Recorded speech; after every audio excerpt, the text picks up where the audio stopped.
Legen, Legen, budak kamu ya? Tuan memanggil saya. Apa kamu tidak dengar? Yang saya dengar, Tuan memanggil Legen. Nama saya bukan Legen. Makanya saya tidak mau berhenti. Baiklah, saya yang salah. Alhamdulillah. Tuan bisa mengaku salah. Biasanya orang kaya mau menang sendiri. Berapa harga legenmu? Tidak saya jual. Ini pesanan untuk seorang ibu yang sedang ngidam. Aku beli semuanya. Berapa harga legenmu? Berapapun yang kau minta, pasti aku bayar. Aku tahu, petani miskin seperti kau pasti butuh uang. Buat apa uang? Tidak ada orang mati yang membawa harta dan uang. Alah, omong kosong. Di dunia ini semua orang perlu harta, perlu kepeng, perlu emas. Tuan mau emas? Saya beri emas.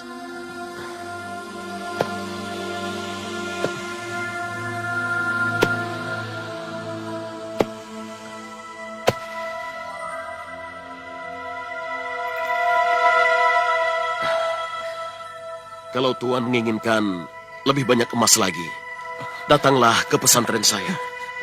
Di sana semua gunung adalah emas. Pohon-pohon pun terbuat dari emas. Bahkan di sana, emas lebih murah daripada beras dan segayung air.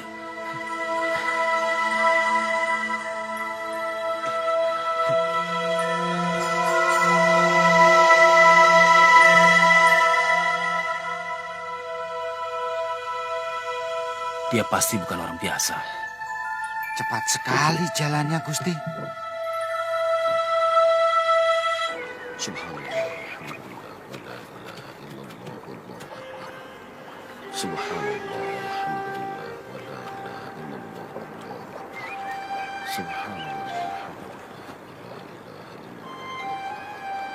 Subhanallah.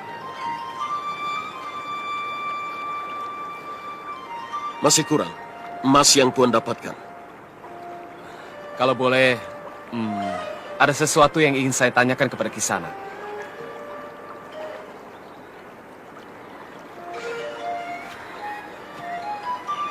Sebelum Tuan banyak bertanya, boleh saya bertanya dulu? Tentu saja, silakan. Untuk apa sebenarnya Tuan mengumpulkan begitu banyak harta? Sampai-sampai untuk memperolehnya, Tuan tega menyengsarakan orang lain. Terus terang saja, sebagai seorang adipati, saya ingin dihargai dan dihormati oleh para adipati yang lainnya, juga oleh rakyat saya sendiri. Karena harta Tuan? Iya, tentu saja.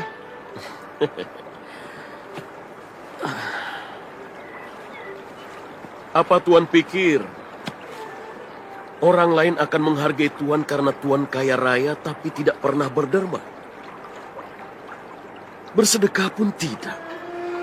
Orang akan mengutuk Tuan. Paling tidak, saya telah mempersiapkan masa depan putra-putri saya. Mereka bisa terlindungi oleh kekayaan saya. Mereka tidak akan menjadi miskin karena warisan yang saya tinggalkan berlimpah-limpah. Dan itu adalah kewajiban saya sebagai orang tua. Tuan telah menghina Gusti Kang Murbeng Jaga, Sang Pencipta yang Maha Agung. Karena sebelum putra-putri Tuan lahir, Gusti Allah telah menuliskan suratan nasibnya masing-masing. Sekarang, silakan Tuan bertanya. Kisanak sepertinya tidak suka dengan kekayaan, dengan harta benda yang melimpah ruah. Bahkan terkesan melecehkan kekayaan. Kenapa? Bukankah sudah saya katakan tadi bahwa tidak ada orang mati yang membawa harta? Beras Tuan banyak, tapi usus Tuan hanya mampu menampung satu piring. Sebenarnya Tuan sedang menderita penyakit hati yang namanya serakah. Penyakit ini bisa membuat orang lebih kejam daripada binatang. Bahkan lebih jahat daripada dedemit.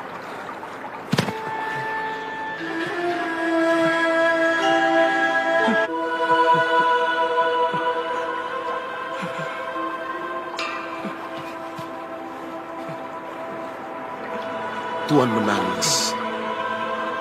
Artinya Tuan ingin sembuh dari penyakit hati Tuan. Penyakit Tuan bisa sembuh kalau Tuan tahu tentang Sangkan Paraning Dumadi. Dari mana kita lahir? Untuk apa kita hidup? Dan kemana kita kembali setelah kita mati? Terus terang, selama ini saya tidak pernah mendapatkan ketenangan hidup.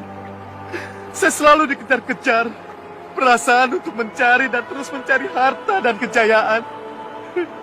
Padahal, sesudah hidup yang fana ini, akan ada kehidupan yang lebih abadi.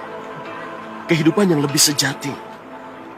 Untuk mendapatkan kebahagiaan di sana, kita bisa mulai dari kehidupan di alam fana yang sangat singkat ini. Kehidupan pada saat awal Bapak Adam dan Ibu Hawa menempati surganya.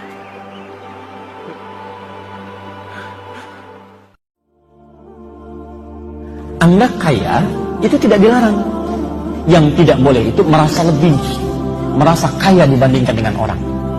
Anda punya kedudukan, boleh. Justru dengan kedudukan itu bisa membuat kebijakan-kebijakan yang baik, punya dampak ibadah. Bisa, Pak, Bu. Tapi yang salah, merasa lebih dengan kedudukannya, sehingga berbuat zalim. Sombong, bisa terjadi.